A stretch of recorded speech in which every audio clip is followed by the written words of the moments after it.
Neil Wieloch, and I do work at 1-800 Contacts. I've been there for about 3 years. But before that, or actually overall, I've been in research for 25 years. I've been about 15 years in marketing, and that's at agencies and in consulting, mostly, up until recently.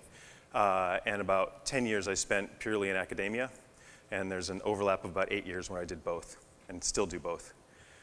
So I've seen a lot, and what I'm going to talk about today is, it's going to be a little bit different than things I've heard or listened to so far. What I want to talk about today is, at a big picture, what I see is happening in the world of marketing and in market research, and what our team is doing about it. One of the themes that I've heard here is about having a POV and acting with courage. I want to show you both of those from our perspective, what our POV is, and I hope it makes sense to you, and what we're doing to act on that. I have some notes here, so I'm going to use those as a crutch. Because I just keep changing it to the last minute, so that's the reality. I didn't even really know when I wrote the title exactly where I was going originally, but hopefully there's a theme. Here's the things that I've heard, and I know you guys have heard them too. Throughout the last few days, over the last few days, people have expressed how some of the challenges around getting people to act, activating your insights, right? I don't think that's a new thing. I just think it's getting more difficult. There's a survey that SSI did, and it's in the Quirks magazine. And this question is, what are the greatest challenges you and your department face when conducting research at your company? And the one that has the highest degree of always a challenge is not being able to get research insights acted upon. And if you've been doing this long enough, you realize this is frustrating, right? Like, how many times do you just do amazing research? I know you guys all do amazing research, right? And you put together an amazing presentation, and the outcome, like the recommendations you put at the end are very clear. Like, it's like, this is exactly what we need to do, right? And then crickets, like nothing. Like, why aren't people acting on that? And that's the question I've been trying to address a lot with, or struggling a lot with lately. And I've come up with a solution. But let me talk a little bit more about the problems first, and then let me get a little bit deeper to explain what I think is happening. So you'll see I've thrown some pictures here of, these are artwork by Banksy, just because he's cool. And sometimes that's how I feel when I'm sitting in a meeting. Just, is this where we're going? Let me give you an example. You guys probably experience this as well, because it happens to me numerous times through the day. I wonder if we've lost our ability to solve problems. The CMO will say, all right, let's look at the numbers from last week. Sales are down. In our department, we have 2 arms. We have our, and this is in marketing, we have our acquisition arm, and we have our retention arm. So someone from the acquisition arm, or the TV, who's in charge of TV and traditional media, they'll say, oh, it's down because actually we didn't have as many ads that we ran that week, so it's probably what's happening. Someone from the social media arm will say, oh, there were these other conversations going on that were distracting from what we were doing, so that was probably what was happening. And then someone from our retention side, say the CRM, will say, oh, emails were down, they were getting whiteboarded. I don't think we got out what we had last time, that's probably what's happening. Or paid or natural search, like how many times you hear, oh, Google changed their algorithm, so that's down. Or visitors are down in digital. And what happens in all these cases is you have not just silos, which are the 2 arms, but all those silos have silos. And each of those silos has a different way of looking at data, collecting data, analyzing data, and talking about it. And that's a big deal, because how we talk is how we think, and how we think is how we act. And if we're all talking different ways, how are we ever going to sort of think and act in the same way? I'll get political for a second. It's only mildly, but it's an easy target. it's never just words, as Donald Trump likes to say. Words are really meaningful, and we see that. Numbers and how we talk about them are really meaningful. So, what's happening? We're getting siloeder. I made up that word. We have these great insights, no one does anything. Each of these arms, and then these silos, and these silos on the silos, hires a solutions provider that puts together some sort of great visualization of something that's supposed to tell us something that just becomes more stuff. So we get all these solutions, but never answers to the problems. And to get really cynical, sometimes it feels like some of those solution providers, I see them as expensive, useless liars. Overpromise, underdeliver.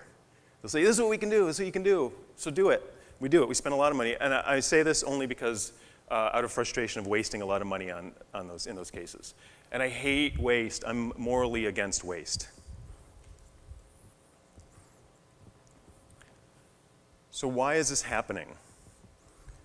The thing that's really cool, if you think about it, which I have a lot, the reason that we can't talk to each other and the reason that we can't answer questions the same way is that essentially with these two arms, we also have two different ways of looking at the world, two different forms of knowledge.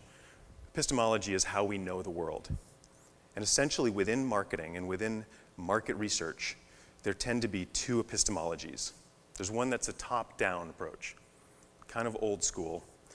This is advertising, branding, everything. Let's do a market research. Let's look at the market. Let's look at it in aggregate. Let's create segments, and now let's try to figure out what's going on. Let's develop strategies and go and do that. It works for that kind of stuff. But when the CMO says, well, what do we do? What do we need to do to change? You can everyone's got an opinion then. You're like, I don't know, we could probably maybe shuffle this, or we can do this, or we can move it this way. Or if you're the media agency, you said, oh, you just need to spend more money, right? That's what media agency will always say. So we have this way of looking at it, and it's gotten us this far, but we can't really, the truth is we can't get precise, because it's after that point, up to a point, it becomes speculation. What's happening more and more recently, or what's happening more and more now, especially in the world of digital, because we can track individual behavior, is this more CRM sort of bottom-up approach. I call it CRM, but it's also digital, where we can track individual behaviors of individual actors. We can know everything about who is doing what, where, when. And that's really cool, and that's really powerful, and that's really detailed. But how do you build a strategy around that? How do you look at everything in the world and what's going on in the market while you're looking at individual behaviors? And when you have these two conflicting epistemologies at play, and this is what we are experiencing, there's one result, often. At least there's one result in our case. And this is a result by studying subcultures. As a sociologist, I did my master's on subcultures. I did my PhD on social movements. Social movements and subculture research all recognize one thing. When you have two ideologies that come into conflict, the result is resistance, and the result is rebellion. That's where punks come from. If you read the stuff from, it's really cool stuff. If you ever look at Center for Contemporary Cultural Studies out of Birmingham in the early 70s, studied punks and they studied skinheads and they studied mods. And then some other sociology out of that studied hip-hop and bikers and counterculture. What these theories recognize is that in the midst of conflict, another Banksy, I like that one. In the midst of conflict, there's often what's considered the parent culture. This is the old way of doing things. And in the case of the early 70s post-war Britain, when punk came out, there was a parent culture that was industrial capitalism, hierarchical power, and segregation. And there was a youth culture that recognized that there's class oppression, social division, and loss of community. When those came in conflict with each other, rebellion was the output. Punks, as a stylistic expression of rebellion, were a response to conflicting ways of looking at the world. we're in the middle of a bit of a conflict of conflicting epistemologies in marketing and market research. So what are we going to do about it?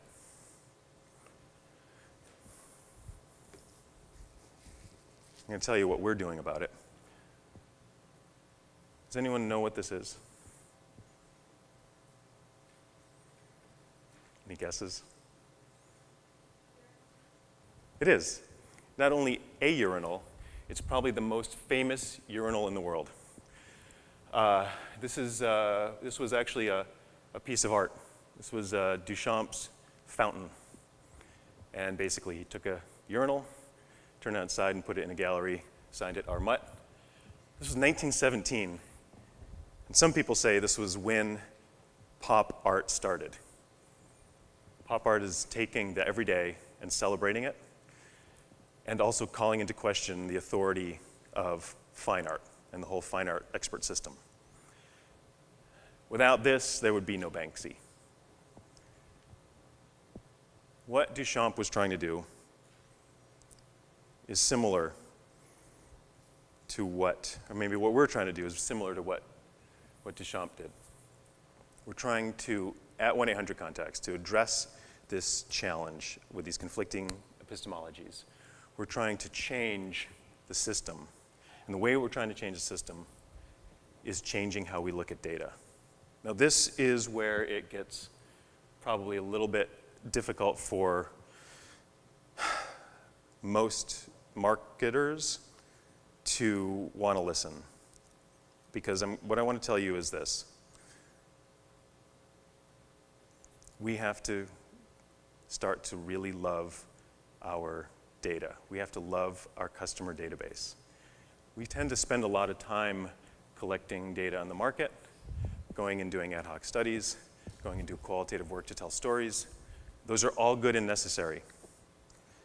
But at least for me, other marketers I know, we kind of leave the data, the customer transactional data, to the data people.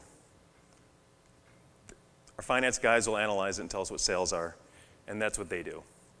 But we have to actually start to embrace our customer transactional data.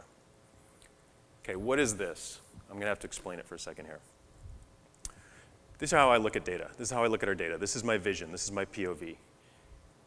I tend to look at data as a spreadsheet in general, because it usually is, right? And when I think of that spreadsheet, and I think of our customer transactional data, we have a lot of rows of a lot of customers, about 17 million to be exact, or close to exact, for 1-800-CONTACTS.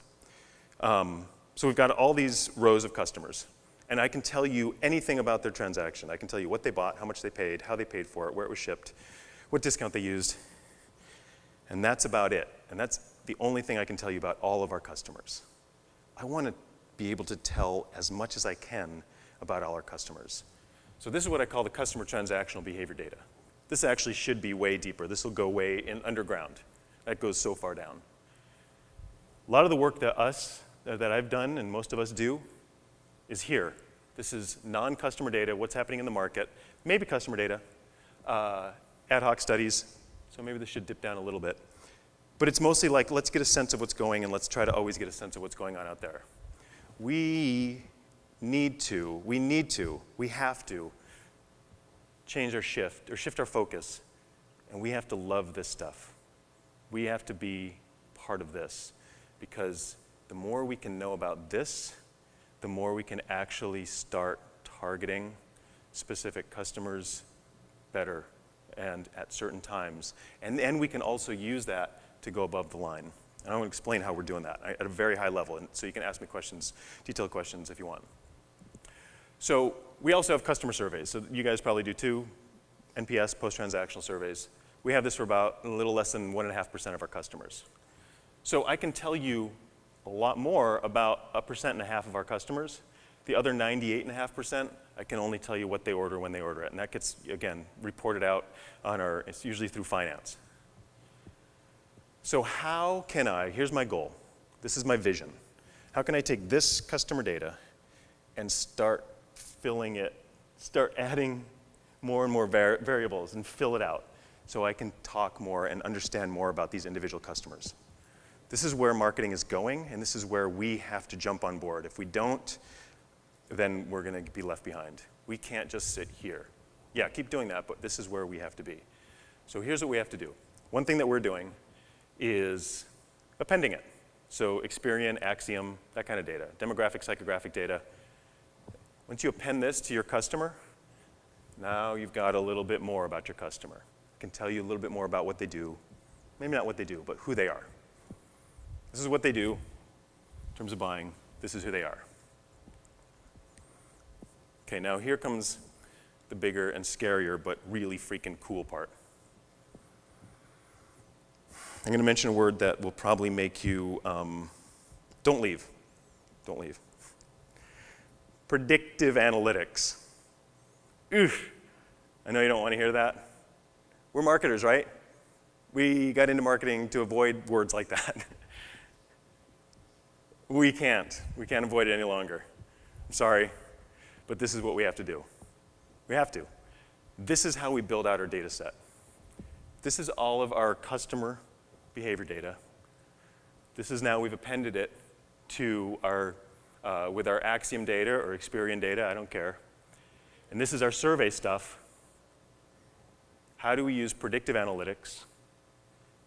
Well, what we use is to use this stuff as lookalike data, build a model, and then we start scoring all of our customers. Start creating segments. I am not a statistician. I've taught statistics, but I hated it. I took statistics. I don't really choose to do it. I like doing qualitative, right? I like hearing people's stories. It's so much fun. It's so much better. And I try to avoid this. But about a year and a half ago, I was at a conference. It was a summit. Are you guys familiar with Qualtrics? It was a Qualtrics summit. And I met a gentleman there by the name of Mark Pollard. And he was starting this company called Compellin. They're here. Compellin is here. They have a booth. Actually, they just gave a demo. Actually, oh, hey, there's a couple of guys right there.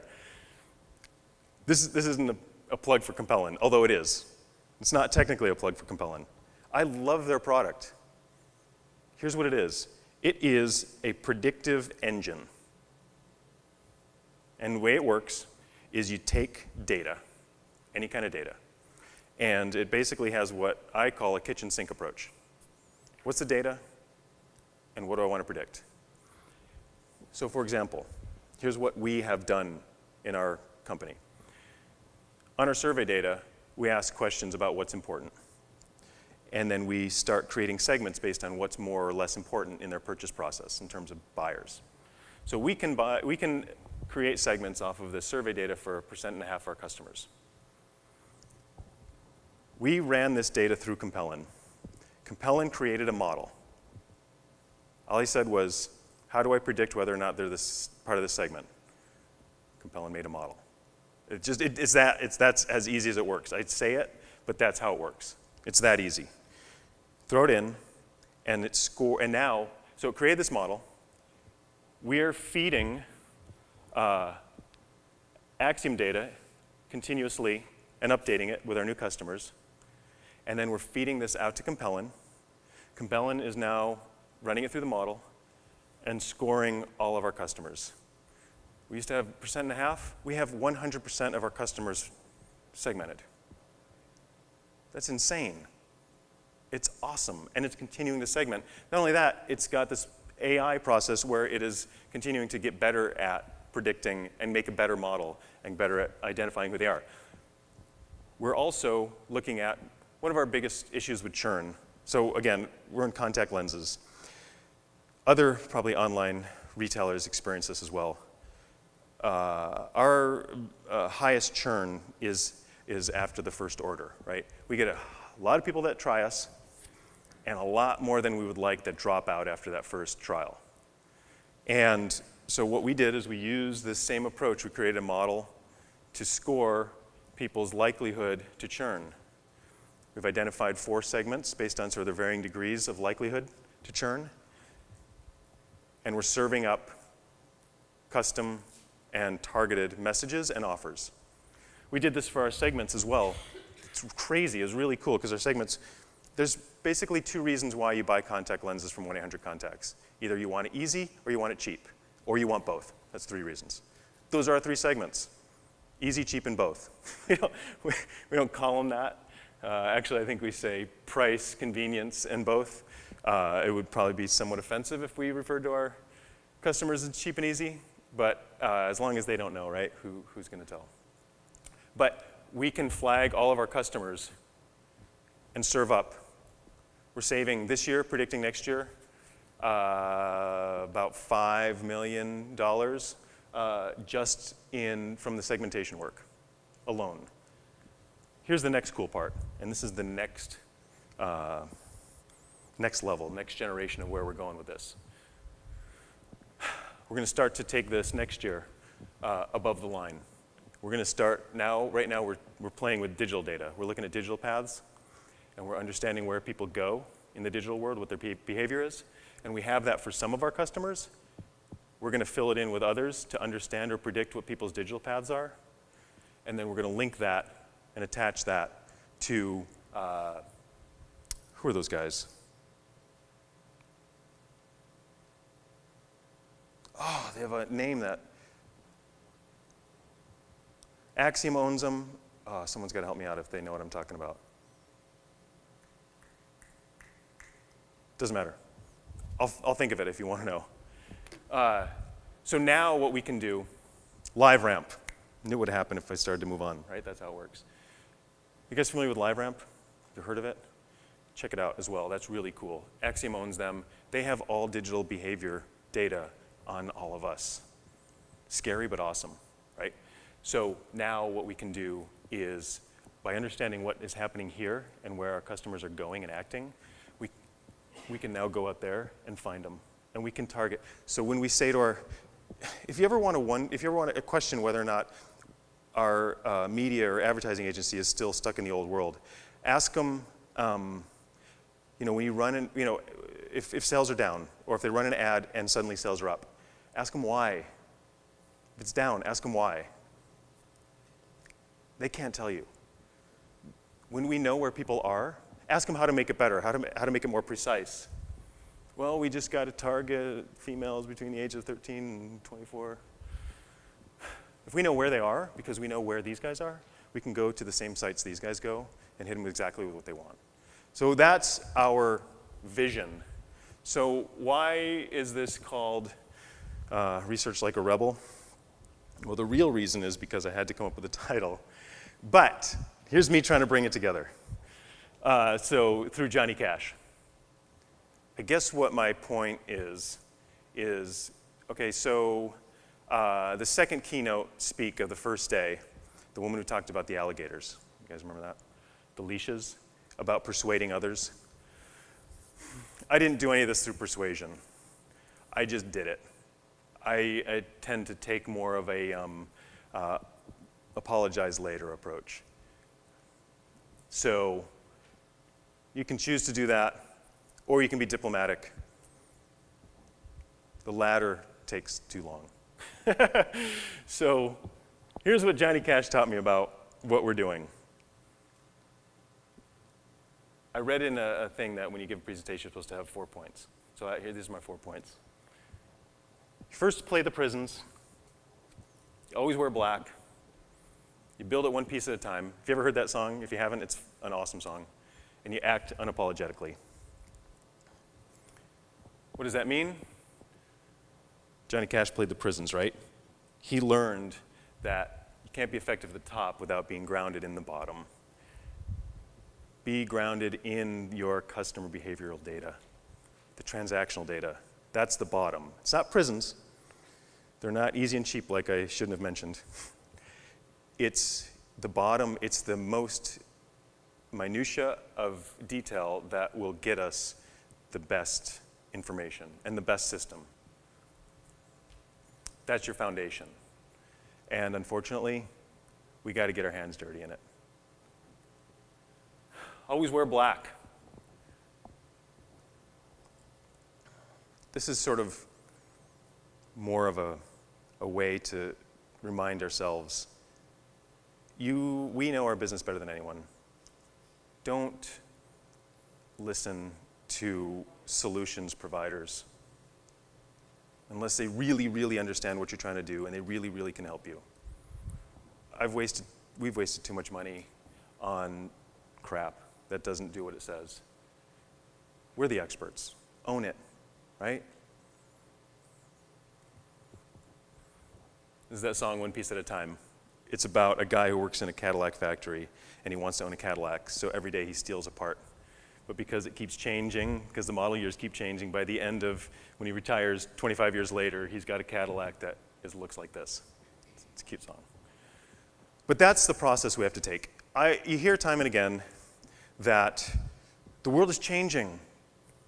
I don't think it's really changing as fast as people like to say. I think we just have more information about how it works that we don't really know how to make sense of. We're humans, we're messy, and it doesn't make sense.